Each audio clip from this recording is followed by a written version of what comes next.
start another topic from RTI Act 2005, and today I'm going to tell you about certain importances and challenges of RTI Act.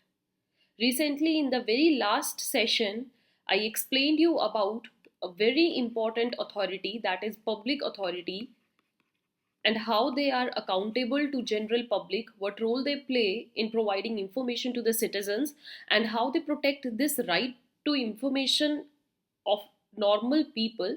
What are the foundations for the time period that we all discussed? जो students last session नहीं देख पाए हैं, on the top you see the link, go and watch it out.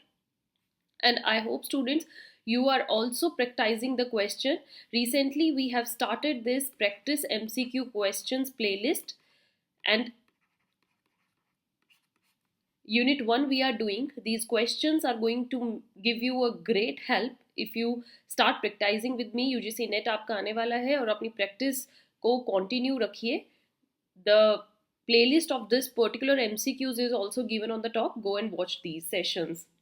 So let's start importance and challenge. जो हमारा right to act है, इसकी क्या importance है, इसके आने के बाद हमें क्या क्या advantage मिली है, in which sectors it has given helping hand, plus we will also see some challenges that are faced under it. Still there are certain drawbacks, there are certain areas where RTI has to improve.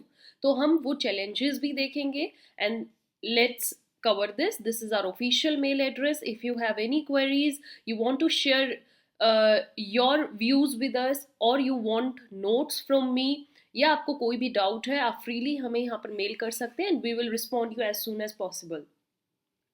Coming to the importance of RTI Act. So RTI Act 2005 did not create a new bureaucracy for implementing the law. ऐसा कुछ नहीं था कि दोबारा से कोई rules regulations आएंगे या एक फॉर्मल प्रोसीजर होगा, इसके लिए पर्टिकुलर कोई डेजिग्नेशन निकाली गई, ऐसा कुछ नहीं था. It didn't create any new bureaucracy. This demands the creation of creating an environment of sharing and openness. ये एक तरीके का ऐसा एक्ट था जिसमें फोकस किस चीज में किया गया था? There should be openness, there should be no secrecy, there should be environment of sharing. तो यहाँ पर ब्यूरोक्रेसी का तो मतलब हो ही नहीं सकता. ब्यूरोक्रेसी, रेड टेपिज्म, करप्शन कहाँ होती है? जहाँ पर चीज़ों को छुपाया जाता है, जहाँ पर इंफॉर्मेशन को छुपाया जाता है from the normal people. They have no access to that information. या तो वो इंफॉर्मेशन उनके लिए नेगेटिव भी हो सकती है, बहुत ज़्यादा डिसएडवांटेजेस हो सकती है. सो वहाँ पर ऐसी चीज़ों में जो इंफॉर्मेशन नहीं बताई जाती, वहाँ पर लोग ज़्यादा ब्यूरोक्रेट होते हैं. They try to take advantage from that situation, और वो अपने प्रॉफिट के बारे में ही सोचेंगे, क्योंकि उनको पता है कि हम किसी के लिए आंसरेबल नहीं है. बट RTI एक्ट आने के बाद स्टूडेंट्स क्या था कि जो पब्लिक अथॉरिटी थी that was made answerable to the citizens. आपको आंसर देना होगा अपने, आपने जो भी डिसीजन लिया है, आपने सारी इंफॉर्मेशन देनी होगी नॉर्मल पीपल को, वो आपसे कुछ भी पूछ सकते हैं. तो वहाँ यहाँ पर क्या आ गया था? एक शेयरिंग इन्वायरमेंट आ गया था, ओपननेस आ गई थी. और जब आप पर ये दबाव रहता है, ये प्रेशर रहता है कि आपकी वर्किंग पर कोई चेक रख रहा है, आपके डॉक्यूमेंट्स को कोई भी कभी भी इंस्पेक्ट कर सकता है, आपसे कोई भी इंफॉर्मेशन ले सकता है, then you start playing more safely, you start doing active work. तो आप वहां पर कोई भी चीज चीटिंग या फ्रॉड में नहीं जाओगे. आपको पता होगा कि आपकी बाद में चीटिंग को पकड़ लिया जाएगा. So instead of going in bureaucracy nature, you work safely and you work with dedication, more dedication. So secrecy को maintain करना ज़्यादा बड़ा ऑब्जेक्टिव नहीं था. यहाँ इस एक्ट का ऑब्जेक्टिव था कि आपको शेयरिंग इंफॉर्मेशन पर फोकस करना है. Understood. So this led to the creation of information commission. एक बनाया गया इंफॉर्मेशन कमीशन. का काम क्या था कि ये सबसे हाईएस्ट अथॉरिटी रहेगी कंट्री में, जिसको पावर दी गई थी कि आप किसी को भी ऑर्डर दे सकते हैं कंट्री में, किसी भी ऑफिस में, किसी भी पब्लिक अथॉरिटी को, किसी भी उनके यू कैन से हेड को, कि कोई भी इंफॉर्मेशन जो चाहिए just provide that information as per the provision of this act. और इस एक्ट में ये भी बोला गया कि अगर कोई उस इंफॉर्मेशन कमीशन के मीन्स हाईएस्ट अथॉरिटी के ऑर्डर्स को नहीं मानेगा, कहने के बावजूद इंफॉर्मेशन नहीं देगा, then this authority was given power to fine any official. उस पर फाइन भी इम्पोज किया जा सकता है, उस पर पनिशमेंट भी इम्पोज की जा सकती है. So that was a great step of RTI act, I would say. Next advantage या next importance of RTI has been seen as the key to strengthen the participatory democracy. Democracy is what? For the people, of the people, by the people, and where people's interest is taken care of, where people's are the center focus, तो वहां पर आपको democracy और अच्छे से देखने को मिलेगी. तो ये डेमोक्रेसी को और स्ट्रेंथन करता है ये act.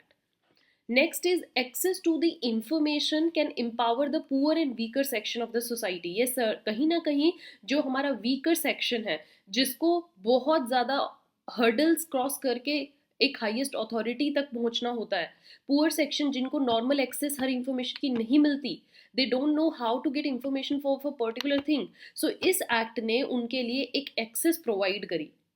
They empowered that section कि just go, demand and get your information about public policy and actions. There was no discrimination on the basis of caste and religion, thereby this leading to their welfare. और देखो जब ये information access हुई तो हमें कितने सारे घोटालों का पता लगा, कितने सारे स्कैम्स चल रहे थे. There were many issues like Commonwealth Games से रिलेटेड इश्यूज था, एलोकेशन ऑफ 2G स्पेक्ट्रम सामने आया, कोल ब्लॉक्स सामने आए. So all these were divide जब RTI आया, right? Then next we have is RTI, right to information, opens up the government records to public scrutiny. Yes, public can inspect anytime government records.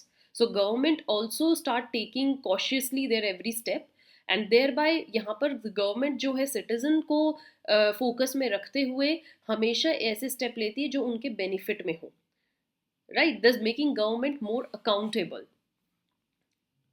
Right? After then, the act improves decision making by public authority by removing unnecessary secrecy. जो है वो नहीं रखनी है इसमें. secrecy कुछ मामलों में रख सकते हैं. There were exceptions. मैंने बिल्कुल RTI एक्ट जब हमने स्टार्ट किया था, जब हमने बेसिक फैक्ट्स इसके बारे में समझे थे, तो मैंने बताया था there were certain exceptions. जो कंट्री की सेफ्टी से रिलेटेड इंफॉर्मेशन है उसको ईजिली डिस्ट्रीब्यूट नहीं कर सकते, वो सीक्रेसी रहती है. तो जो फर्स्ट सेशन नहीं देख पाए of this particular act, on the top you see the link, go and watch it out. Coming to the challenges, after discussing importance, let's discuss what are the major challenges of RTI Act. क्या क्या main ऐसे areas हैं जहाँ पर अभी भी जो हमारा RTI एक्ट है वो लैग करता है, पीछे है. So different types of information is sought under RTI which has no public interest and sometimes can be used to misuse the law. बहुत सारी ऐसी इंफॉर्मेशन है जिसको अगर हम असल में देखें तो उसमें पब्लिक इंटरेस्ट का कोई भी क्वेश्चन नहीं है, but just to harass public authority, जो पब्लिक ऑफिशियल्स हैं उनको सिर्फ परेशान करने के लिए और लॉ को मिसयूज करने के लिए इस एक्ट को लोग क्या करने लग गए हैं, अब मिसयूज करने लग गए हैं. इसका जो एक एम था, जो ऑब्जेक्टिव था, उसको इग्नोर करके they just start now poking. Poking means you are unnecessary जो है किसी के काम में बाधा डालते हो. सो सिटीजन्स जो हैं they may ask for desperate and voluminous information. कई बार सिटीजन्स जो है विदाउट एनी इंटरेस्ट, उनको कोई उस इंफॉर्मेशन से उनको कोई इंटरेस्ट नहीं है, स्टिल वॉल्यूमिनस इंफॉर्मेशन के बारे में एप्लीकेशन डाल देते हैं कि हमें ये सारी इंफॉर्मेशन चाहिए. Some citizens try to attain publicity by filing RTIs. Yes, just to become famous, just to get name and fame, ताकि हमारी दुनिया हमें जाने. तो वो इस पब्लिसिटी स्टंट करने के लिए कई बार RTI फाइल कर देते हैं. खुद का उनका मोटिव कुछ नहीं होता.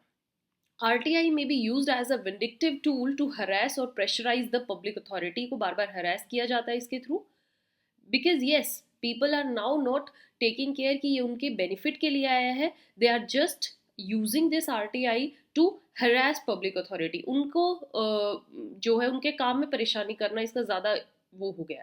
सो there is a large scale illiteracy है, अभी भी अनअवेयरनेस है. हमें अभी इस एक्ट के बारे में अभी कंप्लीट इन्फॉर्मेशन नहीं है. बहुत सारे लोग हैं जिनको RTI के बारे में पता भी नहीं होगा. So there are many people who are still try to get information but they are not aware how to get it. So this is a great challenge. The aim of RTI is not to create a grievance redressal mechanism. ये इसका main M नहीं था RTI का कि हम सबकी problem सुलझाएं, but ये इसका एम था कि जिसको भी इंफॉर्मेशन चाहिए, information commission just put the pressure on public authorities कि आपको कभी भी किसी के द्वारा इंफॉर्मेशन मांगी जा सकती है. You should get ready for that. Right, so with this, dear students, I end up this session. I hope you understood now importance of RTI, challenges of RTI. We'll meet in next session. Till then, keep following don't forget to subscribe, because more you subscribe more confidence we get, आपको और ज़्यादा updated videos मिलेंगी. And these are our ways through which you can get to us. Follow us there, comment us if you like this information, give a like, thumbs up, and share more and more. Have a nice day. Thank you.